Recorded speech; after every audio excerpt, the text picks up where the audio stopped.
நுண்ணறிவு வினா இரண்டாவது பகுதியில் உங்களை சந்தித்திருக்கின்றோம். இன்றைய தினம் நாங்கள் இந்த நுண்ணறிவு வினாக்களிலே இன்னுமொரு வினாவை நாங்கள் பார்க்க இருக்கின்றோம். தொடர்ச்சியாக எமது உன்னால் முடியும் வழிகாட்டல் மையத்தின் இந்த யூடியூப் சேனலினூடாக ஐக்யூ வினாக்களை உங்களுக்கு தெளிவுபடுத்தி வருகின்றோம். அந்த வகையில் இன்று நாங்கள் பார்க்க இருக்கிற இன்னுமொரு வினாவுக்குள் நாங்கள் உங்களை அழைத்து வருகின்றோம். அந்த அடிப்படையிலே தொடர்ச்சியாக எமது போட்டி பரீட்சைகளுக்கான நுண்ணறிவு வழிகாட்டல் காணொலிகளை பார்வையிடுவதற்காக எமது யூடியூப் பக்கத்தினை லைக் செய்து கொள்ளுங்கள். இப்பொழுது நாங்கள் வினாவுக்குள் வருவோம். இன்றைய வினா இதுதான். மருத்துவர் ஒருவர் ஒரு நோயாளிக்கு 7 நாட்களுக்கு 2 வகை மருந்துகளை விதித்தார். முதல் வகை 6 மணித்தியாலத்துக்கு ஒரு தடவையும், இரண்டாம் வகை 8 மணித்தியாலத்துக்கு ஒரு தடவையும் எடுக்கப்படுதல் வேண்டும். நோயாளி திங்கட்கிழமை இது மருந்துகளையும் முற்பகல் 6 மணிக்கு எடுத்தால் பின்னர் எப்போது, எந்த நாளில், எத்தனை மணிக்கு 2 மருந்துகளையும் ஒரே நேரத்தில் எடுப்பார்? இதுதான் கேள்வி. அதாவது 2 வகையான மருந்து கொடுக்கப்படுகிறது. ஒரு மருந்து 6 மணித்தியாலத்துக்கு ஒரு தடவை உட்கொள்ளப்பட வேண்டும். மற்றைய மருந்து 8 மணித்தியாலத்துக்கு ஒரு தடவை உட்கொள்ளப்பட வேண்டும். இந்த நேரத்தில் திங்கட்கிழமை 2 மருந்துகளையும் முற்பகல் 6 மணிக்கு ஒருவர் உட்கொண்டிருந்தால் மீண்டும் எப்போது இந்த மருந்துகளை உட்கொள்வார் என்பதுதான் கேள்வி. சரி, இப்பொழுது உங்களுக்கான நேரம் ஆரம்பமாகின்றது. மீண்டும் நீங்கள் இந்த வினாவை விடையை கண்டுபிடிக்கலாம் என்பதை ஞாபகப்படுத்திக் கொள்கின்றோம்.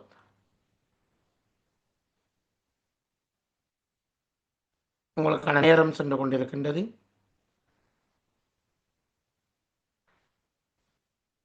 விடையை கண்டுபிடித்தால் கீழே கமெண்ட் செய்யுங்கள்.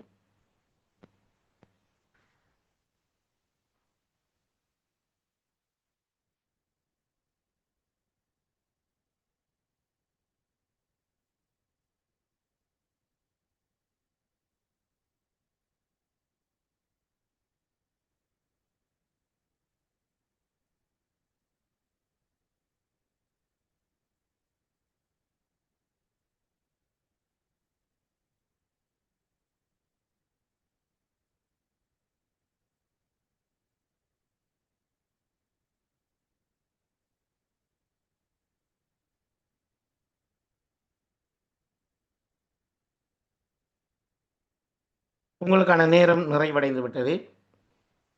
இதுவரை விடைகளை பதிவு செய்தவர்களுக்கு நன்றி. இப்போது நாங்கள் விடையை பார்க்கலாம்.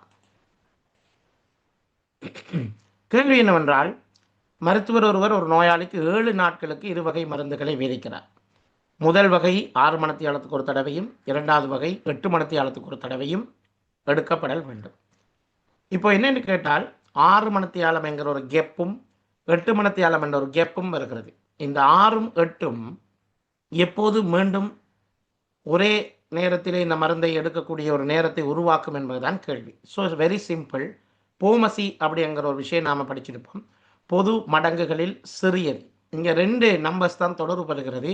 ஒன்று 6, அடுத்தது 8. ஸோ 6க்கு மட்டுக்கும் எப்போ போமசி என்கின்ற ஒன்றை நாங்கள் காண்கிறோமோ அந்த போமசி எத்தனை விடையாக வருகிறதோ அதுதான் எங்களுக்கு விடையாக கிடைக்கப் போகின்றது அப்படிங்கிறத நாங்கள் பார்க்கலாம். ஸோ 6க்கு மட்டுக்கும் போமசி பார்க்குற எப்படிங்கிறதுக்கு நீங்கள் பல முறைகள் படிச்சுப்பீங்க. நான் ஒரு சிம்பிளான மெத்தட் சொல்லித்தரேன். இந்த மெத்தடில் போமசி காணுங்க. இந்த 6, 8 இது ரெண்டுலேயும் எது பெரியது அப்படிங்கிறத முதல்ல பார்க்கணும். ஸோ 8 தான் பெருசி. ஸோ 8னுடைய அடுத்த மடங்குக்கு போவோம்.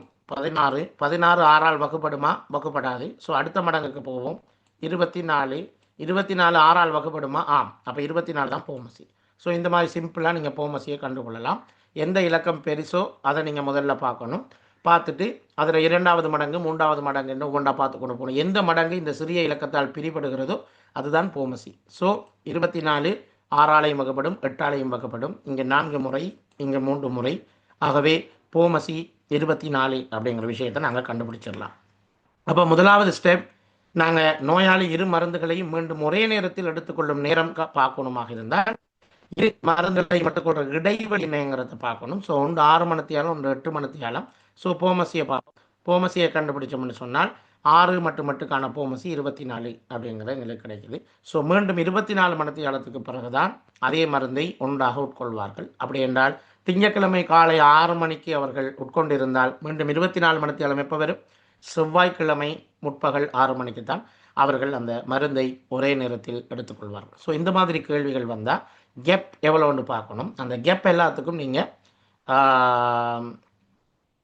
போமசியை காணணும். உதாரணமாக மணி அடிக்கிற கிளாக் சம்மந்தமாக சொல்லுவாங்க. இந்த கிளாக் இத்தனை மணிக்கு அடிக்கும், இந்த கிளாக் இத்தனை மணிக்கு அடிக்கும். ஸோ 2 கிளாக்கு மீண்டும் எப்போ ஒரே நேரத்தில் அடிக்கும் அப்படின்ற மாதிரி கேள்விகள் வரும். ஸோ இந்த மாதிரி எந்த கேள்வி வந்தாலும் நீங்கள் இந்த மெத்தடை யூஸ் பண்ணி செய்யுங்க. இப்போ உங்களுக்கு இந்த கேள்வி விளங்கிட்டா இல்லையா அப்படிங்கிறத பார்க்குறதுக்காக வேண்டி ஒரு குயிஸ் 3 வினாக்கள் உங்களுக்கு தரப்பட்டிருக்கின்றது. இந்த 3 வினாக்களையும் செய்து பாருங்கள். செய்து பார்த்துட்டு இதே மாதிரி மெத்தடில் நீங்கள் செஞ்சு பார்த்துட்டு உங்களோட ஆன்சரை நம்பரை போட்டு கீழே கமெண்ட் பண்ணுங்கள்.